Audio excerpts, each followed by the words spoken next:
Good afternoon, everyone. Welcome to today's webinar event. My name is Joshua, and I'm going to be your presenter today. We're here for a pretty quick event today. There's nothing terribly complicated about today's event. Pretty simple, really, just some, when we like to offer some clarification on some things for folks. But before we get started on that, please use the questions portion of the webinar control panel if you have a question for me. We're here to talk about payroll handling entry of partial hours. This is really for hourly employees. Type those questions in there. I'll do my best to keep an eye on them and see what I can't do to repeat them and get those answered. Please keep the questions on topic, in this case about handling or entering in partial hours for employees. We may have another webinar event that's scheduled upcoming for on the something that you have questions about. The topic that we're using today is actually not in a workbook. It's a document that's on our website here. So if we go into churchwindows.com, go to supporting and into the support center, and I type in here the keyword handling. There's probably a number of ways we could find it. If you use partial too, it would come up. But if we hear, handling duplicates, handling entry partial hours, right down here.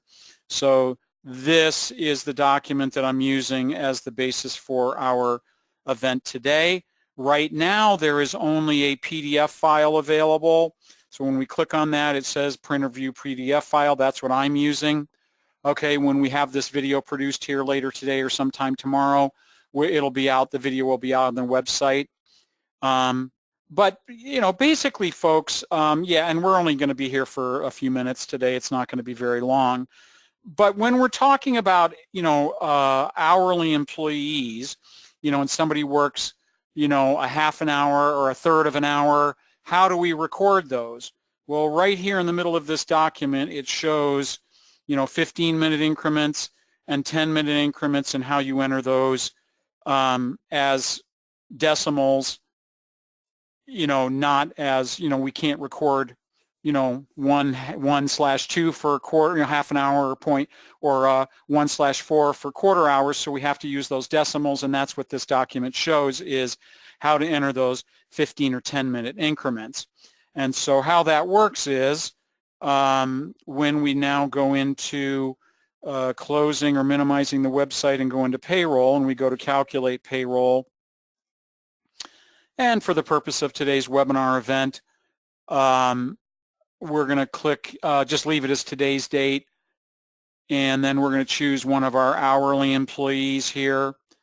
So we're going to go to Lisa, and we go to next. Whoops, sorry, she's not hourly, my fault. That's what the document is, but Jimmy is. I know Jimmy is. So right here, if we go to next, we see here on the right-hand side that he's an hourly employee. He is 45 hours entered, here for his regular hours worked. We're going to assume that this time that he worked a different amount. So we're going to say that he worked 45 hours and 20 minutes. So we're going to put in there 45.33, and the system will calculate 0.33 as part of the $16 per hour as his regular hourly rate. Okay? And so that document that I've pointed you to on the website shows those breakdowns. If you are unfamiliar with that or don't know those, you can print it, and it'll show you the, the breakdown for your 15 and 10-minute increments, okay?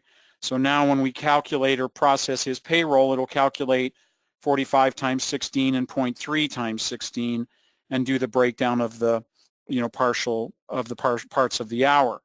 Again, the ones that are tricky are the 10 minutes, like 10 minutes and 40 minutes. 10 minutes is 0.17, 40 minutes is 0.67, 30 minutes, of course, is 0.5, etc. So that's it, folks. This will just reset this back to 45. So you just edit the amount based on the whole hours that they're working. So if we say Jimmy worked 40 hours and 40 minutes, it would be 40.67, and that'll do the 2/3 or 40 minutes of the hour, okay? And it'll just reset the defaults next time, okay? So print out that document to show those 15-minute increments and those 10-minute increments on there if you're unfamiliar with them, and you can just keep it handy, or it's there 24/7 on the website as well. And then we would just go ahead and process the payroll just like we would normally, printing a check and transferring it into accounting. Okay. As I said, it's a very short, quick topic. And again, this only works, folks, for hourly employees. It doesn't work for salaried because it doesn't, it's not a multiplication figure for salaried folks or individuals. Okay, well, now that brings up a good point. So if we do a payroll cancel that, if we go back here, where it might be something that you do for a salaried folks is when you're over here, let's go back and let's choose a different employee this time. Let's go back here to Lisa where she is salaried, okay? That brings up a good point. It didn't occur to me till now. So yes, for Lisa, she's regular, and so she just gets paid a whole amount. If she had to get paid a different amount, I would just have to manually calculate that and adjust the regular pay rate since hours don't apply for salaried folks. Where it does apply for salaried folks is when you're using these additional pay labels to the right for things like additional vacation or sick time. So if you do calculate their, salaried folks based on hours and partial hours, then there for salaried is where you might need to do these incremental hours worked. But if you just do 1 times whatever the salaried person's, additional vacation or sick time pay is, then you don't need to worry about these incremental partial hours, okay? All right, well, that's our topic for today.